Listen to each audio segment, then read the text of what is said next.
많은 어르신들이 정기 건강검진을 받으러 갔다가 매우 놀라는 일이 하나 있습니다.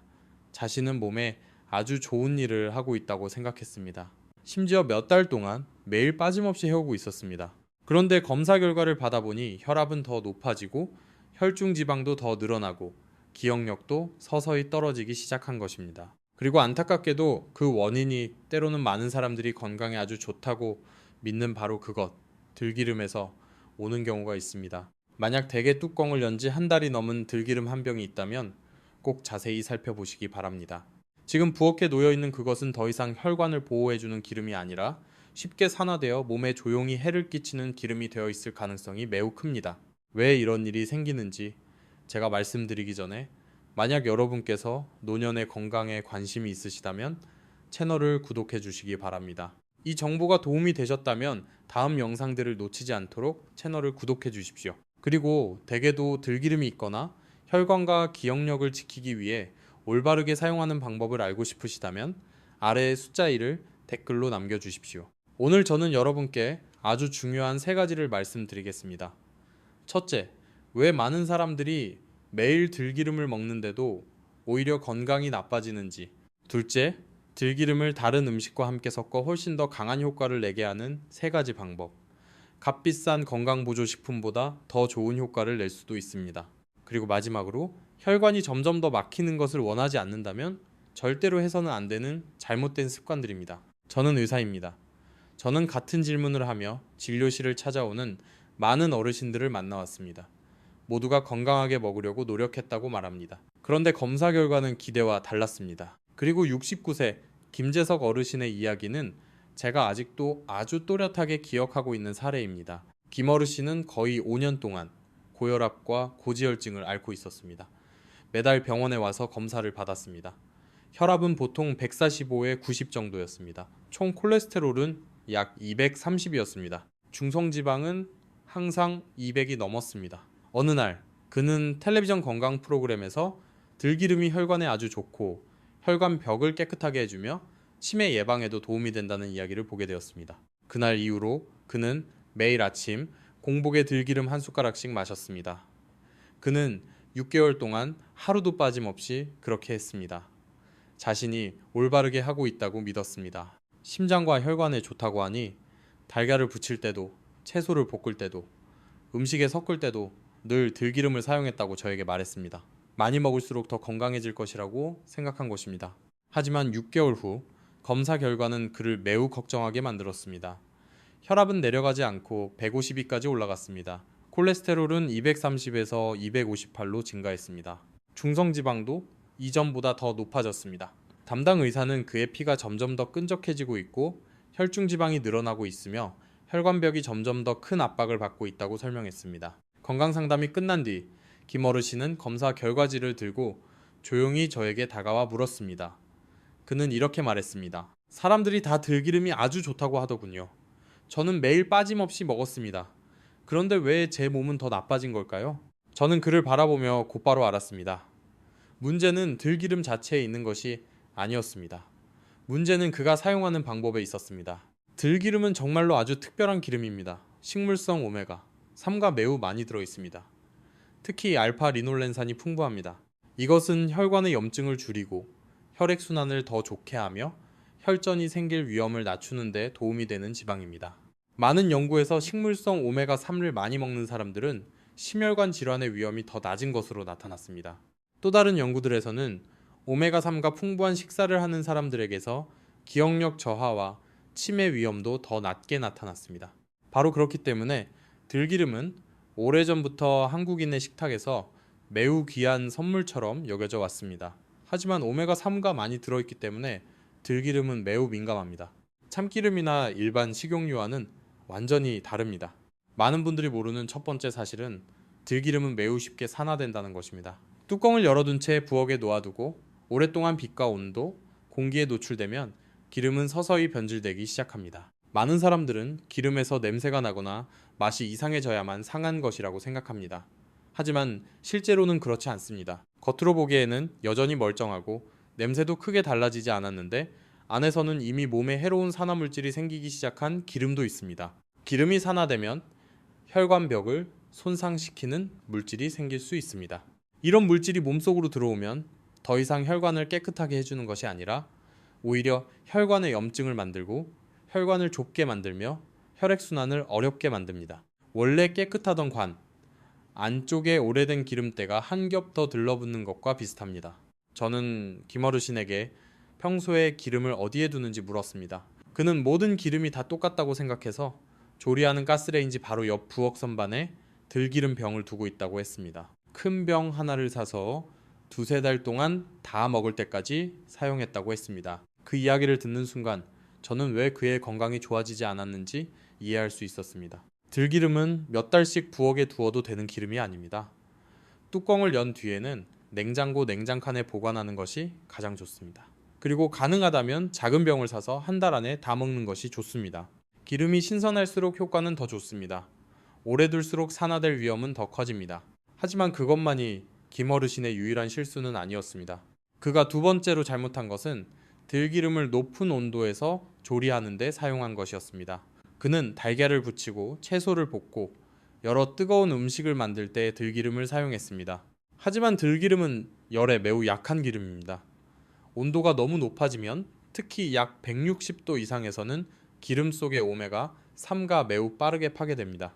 좋은 효과는 사라질 뿐만 아니라 몸에 좋지 않은 산화물질이 생길 수도 있습니다.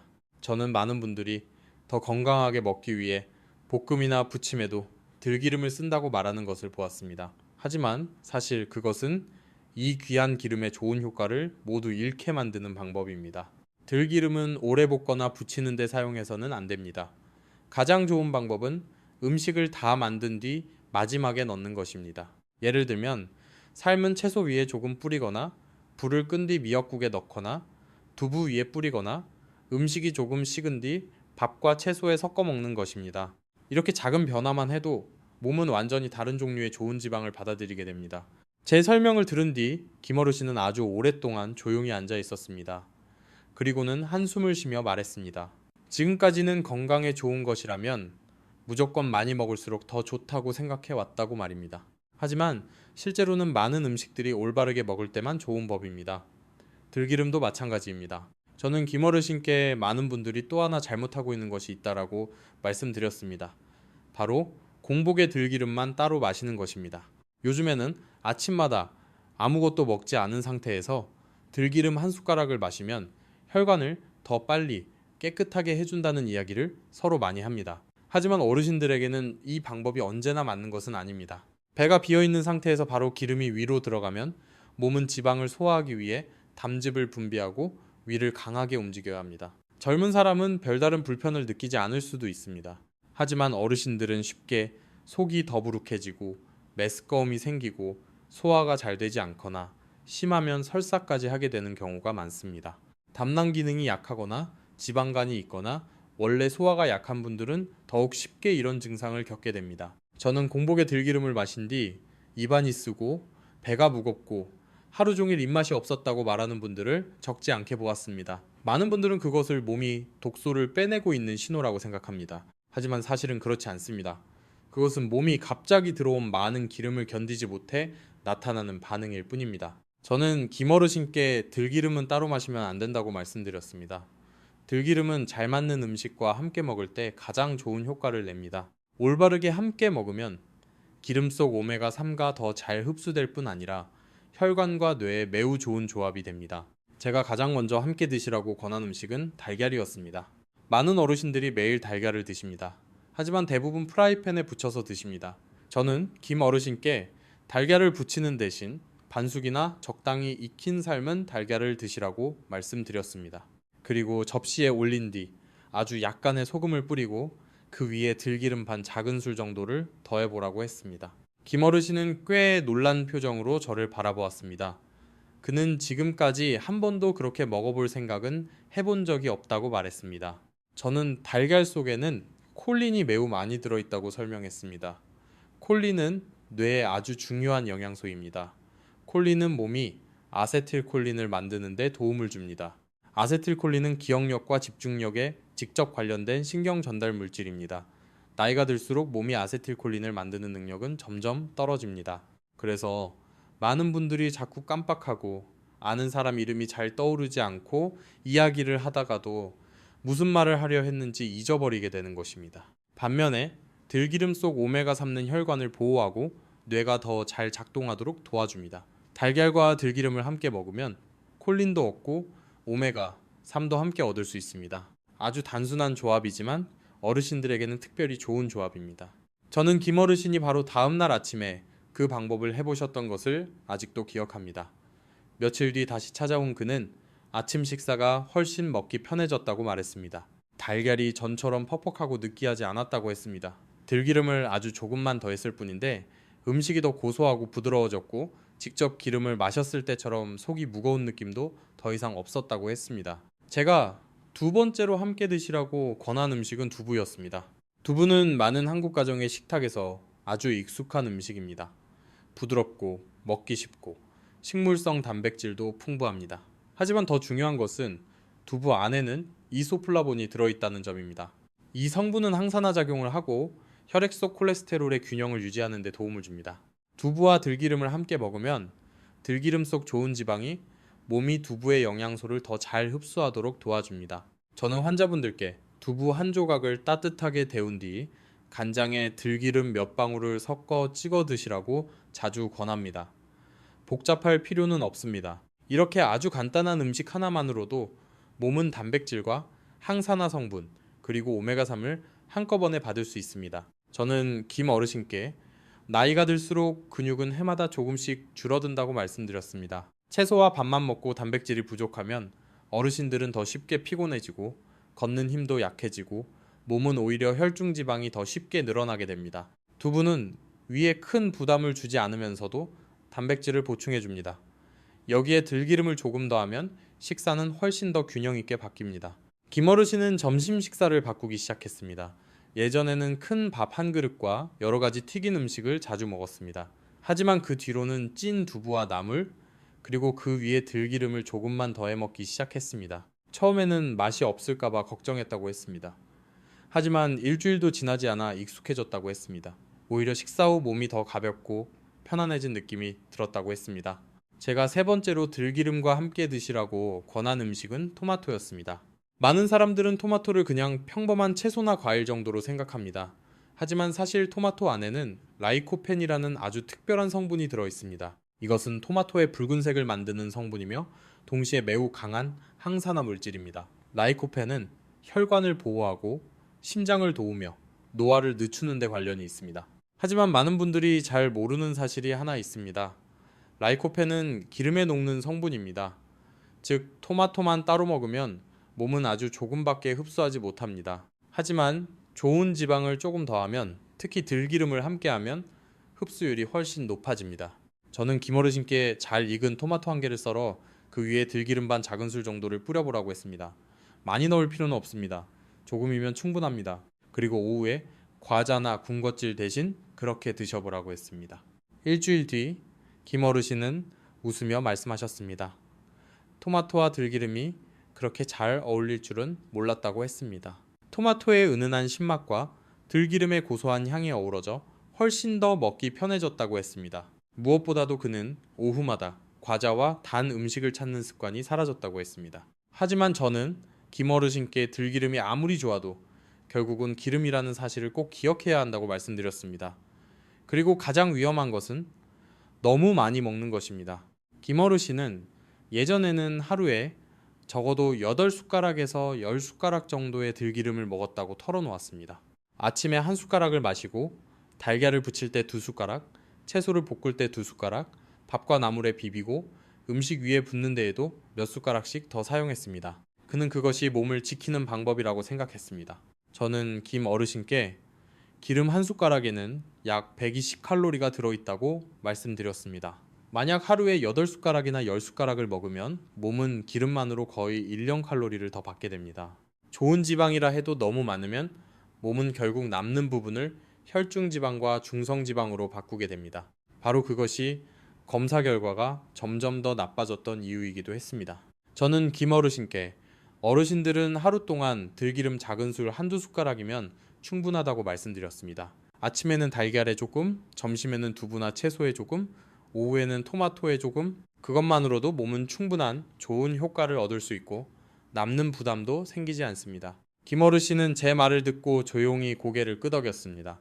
그리고 그날부터 그는 들기름을 사용하는 방법을 완전히 바꾸기로 결심했습니다. 2달 후, 김어르신은 전과는 완전히 다른 표정으로 다시 진료실에 오셨습니다. 문을 열고 들어오자마자 미소를 지으시더니 주머니에서 새로운 검사 결과지를 꺼내셨습니다. 그는 그 종이를 제 앞에 내려놓고 이렇게 말했습니다. 들기름 먹는 방법만 바꿨을 뿐인데 몸이 이렇게 달라질 줄은 정말 몰랐습니다. 저는 결과를 보았습니다. 총 콜레스테롤은 210이 조금 넘는 수준까지 내려와 있었습니다. 중성지방은 200이 넘던 상태에서 약 150 정도로 줄어 있었습니다. 혈압도 150이 넘던 수준에서 약 132에 82 정도까지 내려와 있었습니다. 하룻밤 사이에 기적처럼 바뀐 것은 아니었습니다. 하지만 여러 해 동안 애를 써도 나아지지 않던 분에게는 이것만으로도 매우 반가운 변화였습니다. 중요한 것은 김 어르신이 들기름을 끄는 것이 아니라는 점입니다. 그는 단지 잘못된 사용법에서 올바른 사용법으로 바꾸었을 뿐이었습니다. 아침에는 더 이상 공복에 들기름을 마시지 않았습니다. 따뜻한 물 한 컵으로 하루를 시작했습니다. 그리고 반숙으로 삶은 달걀 1개를 먹고 그 위에 들기름 몇 방울을 더했습니다. 어떤 날은 통밀빵 한 조각이나 삶은 채소를 조금 곁들여 드셨습니다. 점심에는 나물무침이나 두부가 있으면 음식이 접시에 담긴 뒤에 들기름 반 작은 술만 더했습니다. 더 이상 들기름으로 볶지 않았습니다. 기름병도 가스레인지 옆에 두지 않았습니다. 사용한 뒤에는 뚜껑을 꼭 닫고 바로 냉장고 냉장칸에 넣어두었습니다. 오후에는 토마토 1개나 생채소를 조금 먹으면서 기름 몇 방울을 곁들였습니다. 그것이 하루 동안 먹는 들기름의 전부였습니다. 제가 이 이야기를 드리는 이유는 지금도 많은 어르신들이 김 어르신과 같은 실수를 하고 있기 때문입니다. 어디선가 들기름이 좋다는 말을 듣고 그 뒤로 아주 많이 먹기 시작합니다. 하지만 몸이 필요로 하는 것은 많이 먹는 것이 아닙니다. 몸이 필요로 하는 것은 올바른 종류, 올바른 양, 그리고 올바른 방법입니다. 저는 이전에 73세 이선희 어르신이라는 한 할머니를 만난 적이 있습니다. 그분도 들기름이 치매 예방에 좋다는 말을 듣고 날마다 끓고 있는 뜨거운 국에 아주 많이 넣고 계셨습니다. 뜨거울수록 기름이 음식에 더 잘 스며든다고 생각하셨던 것입니다.